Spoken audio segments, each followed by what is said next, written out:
26, señor ministro del Interior, Alfonso Prada. Ministro, buenos días. Muy buenos días, Néstor. ¿Cómo van ustedes? Ministro, ¿cuál es la versión que usted tiene sobre el canje, sobre el secuestro de hace 3 semanas en Caquetá? Escuchamos al general Sanabria, al director de la policía, informarle al país que usted se canjeó por 78 policías, que usted estuvo en la práctica secuestrado unas horas. Aquí hay una diferencia de versiones notable, ministro. ¿Qué fue lo que pasó en realidad? Pues no, hablé ayer con el general Sanabria y la verdad que no es tan notable. Él tiene, digamos, una percepción allí y aclarábamos, vimos lo mismo, hicimos lo mismo. La verdad es que parto de una base que ayer la dije a Blue, allá desde el ministerio. Yo no estuve jamás secuestrado, ni los ministros que me acompañaron tampoco. Pero todo el relato que hace el general Sanabria corresponde a lo que ocurrió, a los hechos. ¿Qué ocurrió? El presidente Gustavo Petro y yo, antes de salir para Los Pozos, hice una rueda de prensa y dije, yo me estoy trasladando a San Vicente del Caguán, pero bajo ninguna circunstancia dialogo con nadie si no han devuelto los policías sanos y salvos. Si no devuelven los policías, yo no entro a dialogar. Ellos devolvieron los policías y yo entré a dialogar. El general Sanabria dice, pues claro, ahí hay un canje, sacan a unos y entra otro. Y yo lo que digo es el cumplimiento irrestricto, condicional, de una condición, de una exigencia que hicimos de que entregaran los policías, y yo comencé a dialogar. Estuve 3 días allá, estuve con 3 ministros más. Por las noches dormíamos en el batallón militar de San Vicente del Caguán. Nos recogía el ejército en un helicóptero, nos llevaban, nos traían al día siguiente, de tal manera que no, digamos, las condiciones no fueron para nada de secuestro. ¿Cuándo habla él de secuestro? Él dice, esos muchachos estuvieron durante cerca de 48 horas en una retención que yo califico como secuestro, punto. Ahí hubo un secuestro. Y cuando me entregaron a mí, a los muchachos, ellos me dicen, firmemos un documento donde conste que le entregamos, y ahí dice, aquí no hay secuestro. Y le dije, quite la palabra secuestro, porque es que yo no soy autoridad para calificar el hecho. Yo no soy, Néstor, sí. Yo no soy autoridad para calificar. Ellos no quisieron quitar la palabra. Le dije, pues déjela, porque igual es inane. Si ustedes dicen que hay o no hay secuestro, o si yo lo digo, es inane. Quien lo dice es un fiscal. Eso fue todo. Sí, pero ministro, cuando usted sale y hace 3 semanas habla de cerco humanitario, sí. ¿Esa fue una exigencia de ellos? Ellos le dijeron, quítele secuestro y le pone, y usted dice que esto es un cerco humanitario. Es que a lo que se refiere el general Sanabria es a ese tema del secuestro, porque ahí dice, aquí no hubo un secuestro, aquí hubo un cerco humanitario. Yo le digo, entiendo que hubo un cerco humanitario, pero eso no se contradice con que haya secuestro. Luego quite la palabra secuestro. Un cerco humanitario, yo estuve en un cerco humanitario allá en Los Pozos con los ministros, que es básicamente que nos rodea la guardia campesina e impide que alguien nos toque. A uno le pueden gritar como le gritaban a los policías, a uno le pueden decir, con nosotros no se metieron, la verdad. Pero lo que hace el cerco es que ellos lo rodean a uno para que nadie lo toque, para protegerlo a uno de los demás. Y cuando murió el policía, desafortunadamente el superintendente muere porque no hay cerco humanitario que lo protegiera. Fue una multitud, fue una asonada que lo... El policía no muere, al policía lo degollaron, lo asesinaron. Así es, lo asesinan totalmente. Eso es una asonada, y hay una degeneración de violencia que fue controlada. Cuando nosotros llegamos está controlada la asonada por ellos mismos, y ahí es donde opera el cerco para que no asesinen un policía más, ni a nosotros nos vaya a pasar nada. Sí. Entonces ahí es donde me refiero al cerco. El cerco no elimina ni contradice la posibilidad de que haya o no haya secuestro, de que haya violencia o no, de que haya asesinato o no. Dentro del cerco puede pasar que alguien mate a otra persona, claro que sí. Entonces es un concepto que se manipuló de manera muy burda en ese momento. Yo ahí sacan una grabación mía descontextualizada. Yo le entregué a Blue ayer una grabación mía donde ya con la recuperación de la tranquilidad yo le explico a los campesinos que están en la mesa que esas declaraciones son absolutamente, como diría por allá un precandidato, chimbas. Esas declaraciones no sirven para nada. Yo les digo, quien califica aquí si hubo un delito, cualquiera que él sea, es la fiscalía, y yo proscribo el asesinato, la muerte. Todo lo que ocurrió allí fue realmente una salida de esa sonada de madre, pues. Y eso tendrá consecuencias judiciales, claro que sí. Cuando usted estaba allí en la negociación que se desarrolla en medio del secuestro de los policías, ¿Usted estaba hablando con un grupo de campesinos ingenuos o estaban detrás disidentes de las FARC, que son dos escenarios diferentes? Yo creo que había varias cosas allí, lo dijo el presidente y lo ha explicado varias veces. Ahí hay un movimiento de 7.000 campesinos que son reales, Néstor, viven allá, viven la mitad de un conflicto, a ellos los asedian estructuras criminales ilegales o de origen político o de origen en economía ilegal propiamente. Ellos viven en medio de dificultades enormes en el territorio y cuando nosotros llegamos, nosotros solamente dialogamos con líderes de reconocimiento en los municipios y en las veredas, en las comunas, que son líderes campesinos de verdad. Nosotros no dialogamos en ese escenario con el Estado Mayor Central, que era las disidencias de las FARC que operan en ese territorio y muy posiblemente podían tener filtrado el movimiento campesino. Pero hemos sido muy cuidadosos en no estigmatizar a los líderes que estuvieron sentados con nosotros, que son realmente campesinos. De hecho, nos acompañó también el Alto Comisionado para la Paz por si se presentaba un percance en relación con eso, tener la autorización de la única persona que puede dialogar con organizaciones ministro, ilegales. Es ahí donde yo me pierdo, si usted me permite, porque usted dice una movilización social, una protesta social. Sí. Si era pacífica, ¿por qué mataron a un policía? ¿Por qué quemaron una planta de producción de petróleo? Es que se convierte en azonada, Néstor. Ahí hay un enfrentamiento que hay que dilucidar muy bien cómo se dio. Hay un enfrentamiento con los policías, hay 7 policías que salen primero, hay un nivel de agresividad muy fuerte que termina generando un levantamiento de la gente y arrasan con todo. Es decir, si hubieran tenido la posibilidad y estuviéramos nosotros ahí, nos matan a todos. Eso era una azonada, hay un momento incontrolable en donde asesinan efectivamente un policía, donde queman esa fábrica y lo que nosotros logramos es pacificar, tranquilizar, llevar a la mesa y poner las condiciones en el justo término constitucional, tranquilo. Sí. Hay un artículo, ahí que está Héctor Riveros escuchando seguramente, hay un artículo que es el artículo 95 de la Constitución, que dice son deberes de todo colombiano, yo soy uno de ellos. Segundo, deberes de todos los colombianos, obrar conforme al principio de solidaridad humana cuando está en riesgo la vida de las personas. Yo como funcionario y como ciudadano tengo la obligación de intervenir para salvar la vida de los policías, para parar la azonada y recuperar la tranquilidad como la recuperamos. Ese es el resultado que obtuvimos. Sí. Ministro, el general Sanabria en la entrevista habló de constreñimiento. ¿Hubo constreñimiento? Felipe, hay un rifirrafe ahí. Yo sí me opongo que se califique como el secuestro o no secuestro. Yo les digo, mira, a mí no me pongan la palabra secuestro. Y ellos dicen, no, es que si yo no pongo la palabra secuestro, pues difícilmente voy a entregar a los policías. Y yo le digo, pues yo tampoco entro al diálogo. Entonces valoramos. Incluso yo tenía ahí al ministro de Defensa al lado y les digo, mire, ¿saben qué? Pongan lo que quieran, porque igual si ustedes van a calificar el delito, quieren que yo lo califique, no somos autoridad competente, eso es INANI.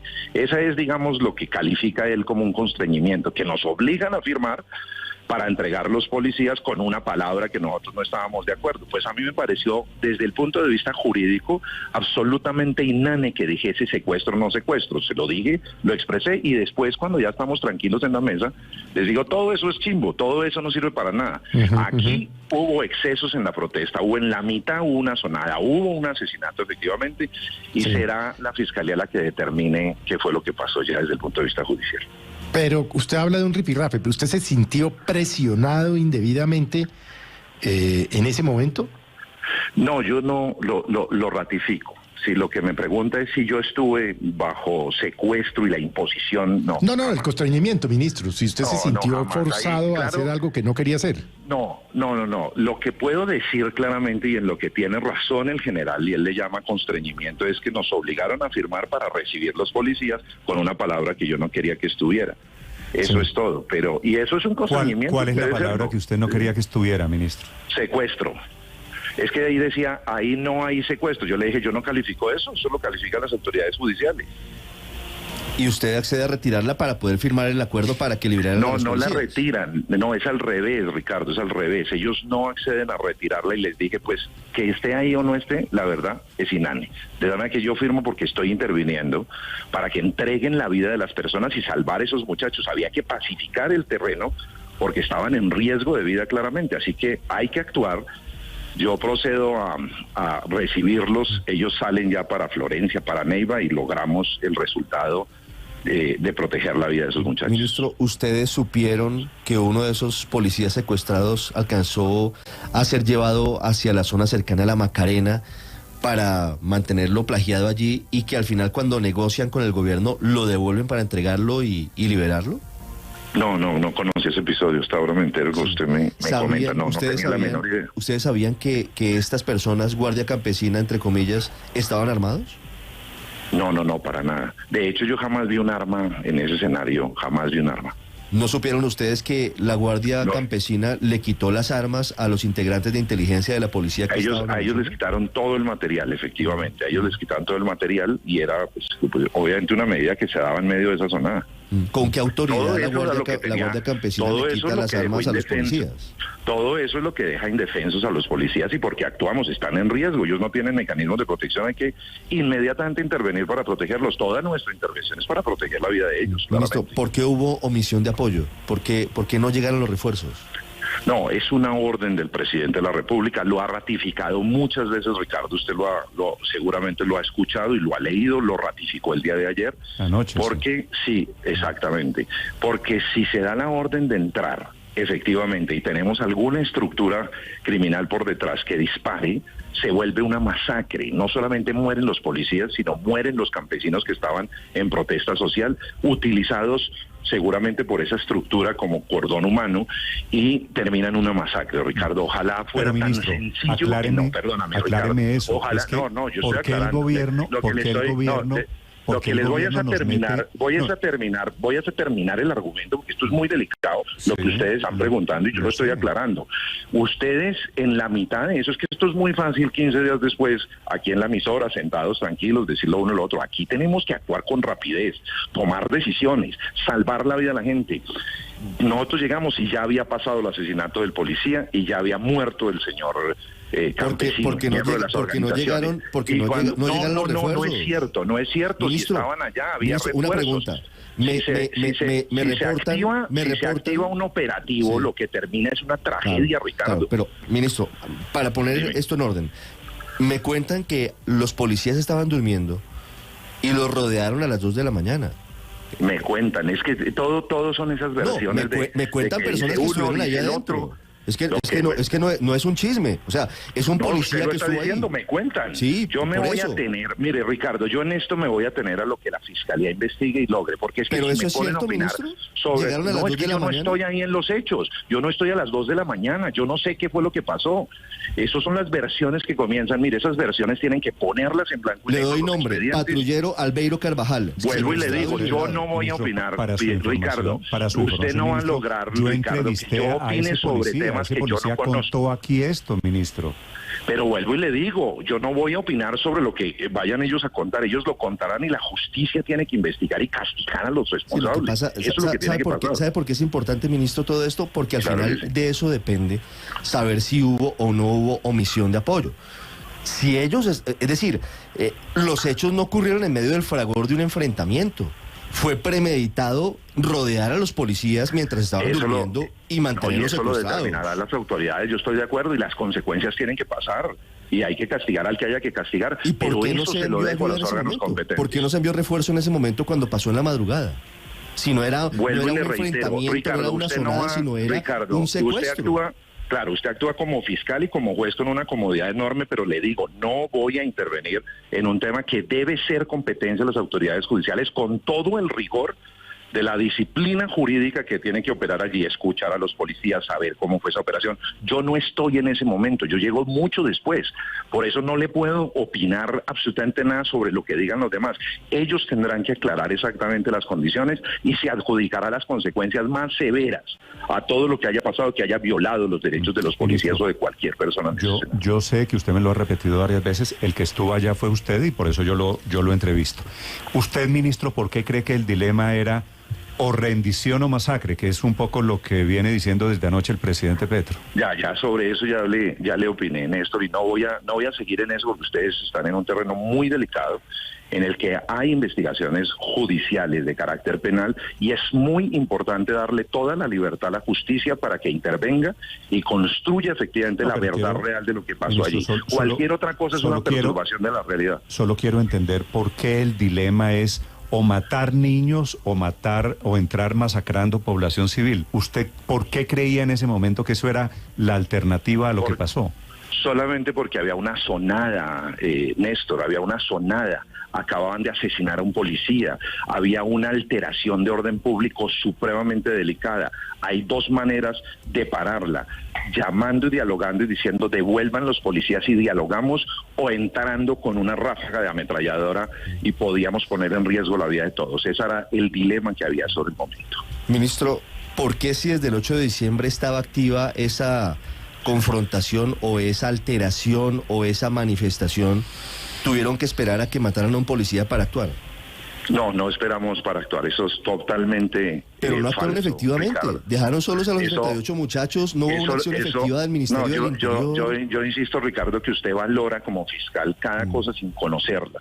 No se imagina, y yo lo puedo invitar a la oficina para que se reúna con todos los equipos que estuvieron trabajando en territorio, e incluso si usted recuerda haberlo registrado, Ricardo, horas antes, prácticamente un día antes o 2 días antes, hay 50 camiones retenidos por los bloqueos que están cargados de combustible y se liberan. Esa liberación de carros que comienzan a sacar el combustible, que hubiera podido ser una estrategia peor, se logra a través del diálogo que hace el Ministerio del Interior con las autoridades locales, la Procuraduría a bordo, la Defensoría del Pueblo. Nosotros estábamos trabajando con mucha intensidad para evitar que se escalara. Hay unos hechos que hay que aclarar muy bien, es esos que usted menciona, que yo no conozco, que será la justicia lo que los determine, que activa una sonada, viene en todo el desenlace fatal, pero hubo una intervención eficaz, una intervención dura que permite desescalar el conflicto, pero hay una chispa que lo prende. Esa chispa que lo prende es la que desafortunadamente, sorpresivamente,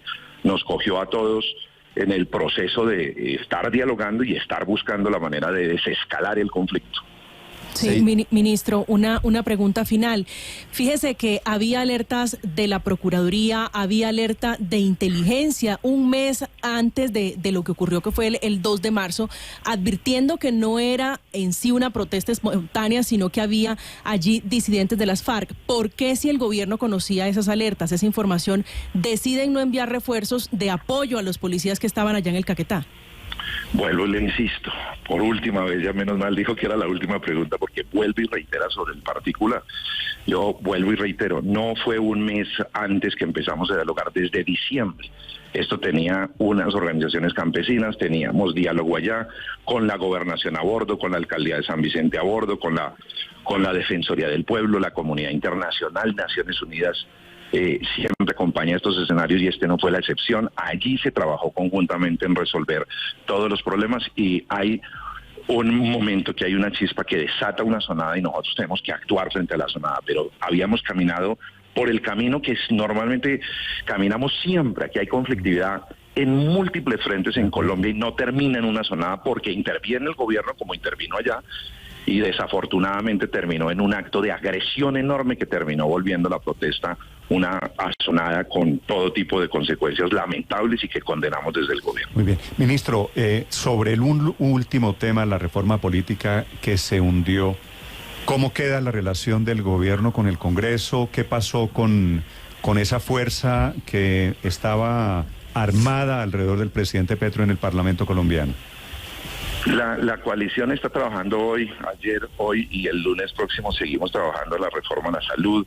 Vamos a trabajar en las demás reformas. Habrá unas que salen, habrá otras que salen. Siempre lo he dicho, estas coaliciones son muchas veces muy sólidas para unos temas, muy frágiles para otros.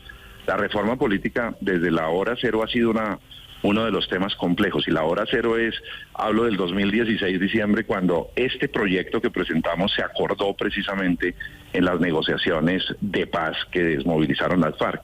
Y ese compromiso que es de Estado es hacer una reforma política que intentó el gobierno de Santos, no hizo nada el gobierno de Duque, nosotros volvemos y la retomamos a ver si... Pero digamos, yo no registro que haya una voluntad política todavía para hacer una reforma de fondo que se enmarque dentro de lo que queremos enmarcar. Es buscar la manera de hacer más profunda, transparente y con enorme paridad política para que la mujer adquiera un protagonismo excepcional en la vida pública colombiana. Todavía esas condiciones creemos que hay que seguirlas trabajando no veo la voluntad ni el ambiente de autorreformarse en los partidos políticos. Hay muchos temores porque no hay democratización interna. Ellos mismos, los congresistas, y ayer lo dije allí en el recinto del Senado cuando solicité el retiro del proyecto, aquí tenemos que trabajar demasiado en la democratización interna y en que ustedes pierdan el temor de que si se cambian las reglas de juego no van a volver a ser reelegidos. Es que hacer una reforma cuando uno es protagonista, eso es muy difícil, eso hay que crear una conciencia. Por eso yo creo hoy que hay que sacarla del Congreso, convocar un gran acuerdo, que es lo que me ha indicado el presidente Gustavo Petro. Busquemos por fuera del Congreso, con la sociedad civil, con la academia, con los partidos, construir un camino que nos permita generar un acuerdo y un consenso para volver al Congreso. Pero tenemos 3 años y medio para hacerlo. Pero por fuera del Congreso, ¿están pensando en alguna clase de plebiscito o algo así? Claro, es que no escucho la última frase, Néstor. Dije para volver al Congreso y plantearla nuevamente. ¿Por qué me regaña, ministro? Tenemos 3 años y medio. ¿Lo noto un poco irascible, ministro? No, para nada, Néstor. Estoy vehemente. Es que le estoy preguntando, ministro, porque usted me está diciendo, se lo pregunto con respeto, que van a buscar un acuerdo por fuera del Congreso. Acuerdo político por fuera del Congreso, le pregunto qué quiere decir. Y vuelvo y le reitero, pero no es irascible, es argumentando. Es que la última frase dije: hagamos un acuerdo, mitamos la sociedad civil, la academia, los partidos, revisemos condiciones de generar un acuerdo y volvemos al Congreso. Tenemos 3 años y medio. Y usted dice, vamos con una constituyente. Le dije, no, escúcheme bien, eso no es irascible, hombre. ¿Y quién le preguntó? Lo que pasa es que no he mencionado, está viendo fantasmas, ministro, no he mencionado la palabra constituyente. Se les atraviesa usted de vez en cuando, ¿no?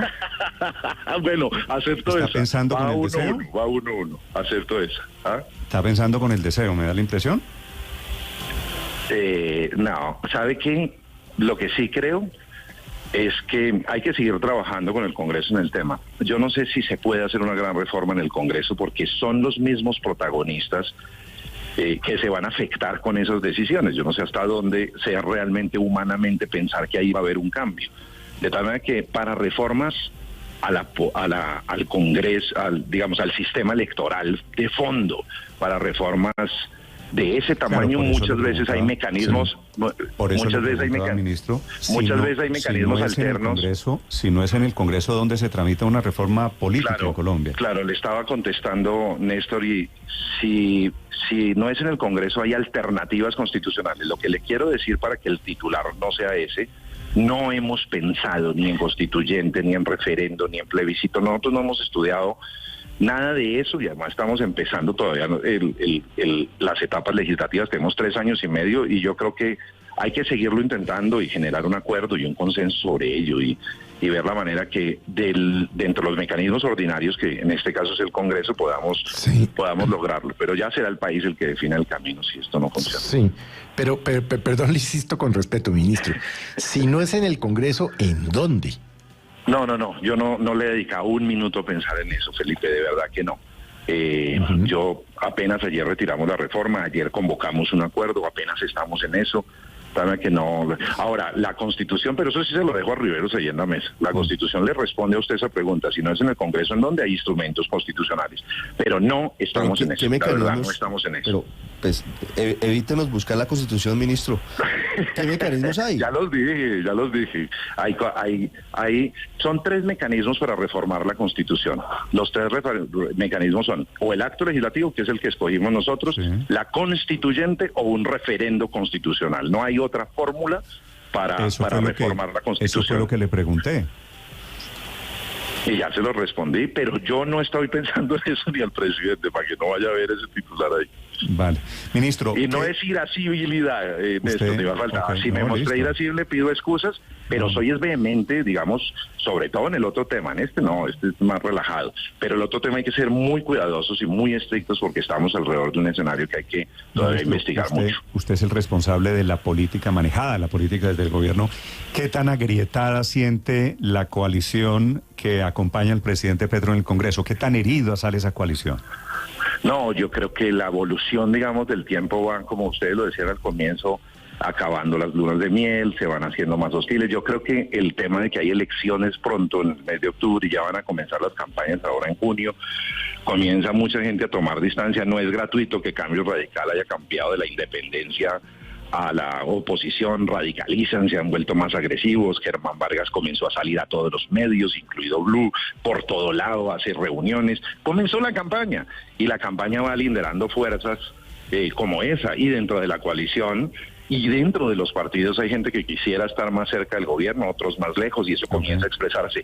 Esto es la cotidianidad de lo que me toca vivir a mí. Siempre he dicho, para cada proyecto como la reforma a la salud lo estamos haciendo y se viene la laboral, etcétera, o como lo fue ayer el tema de la reforma política, cada proyecto, yo no tengo una mayoría en el Congreso para llegar a imponerla, simplemente hoy hay esta ley que presentamos ayer, no. Me toca construirla, nos toca construirlas como gobierno, dar argumentos, corregir algunas cosas, concertar otras. Esto es un tema de alto nivel de complejidad, la relación Ejecutivo-Gobierno, a propósito, Ejecutivo-Congreso. ¿Va para Buenaventura, que es el paro del día, ministro? No, ya estamos allá desde ayer, hasta las 3 de la mañana estuve conectado con ellos. Acabo de terminar de escribir una declaración que me pidieron y la voy a mandar en estos momentos a la mesa como un aporte a ver si logramos destrabar los bloqueos en este momento. Pero están esperándolo a usted. ¿Va o no va? Está ya la viceministra del Interior. No, ya está eso trabajándose bien. Vale. Gracias, ministro Prada, por acompañarnos esta mañana. Le deseo feliz día. Un abrazo y muchas gracias. Gracias. El ministro Alfonso Prada, 8 de la mañana, 52 minutos. Blue, la alternativa.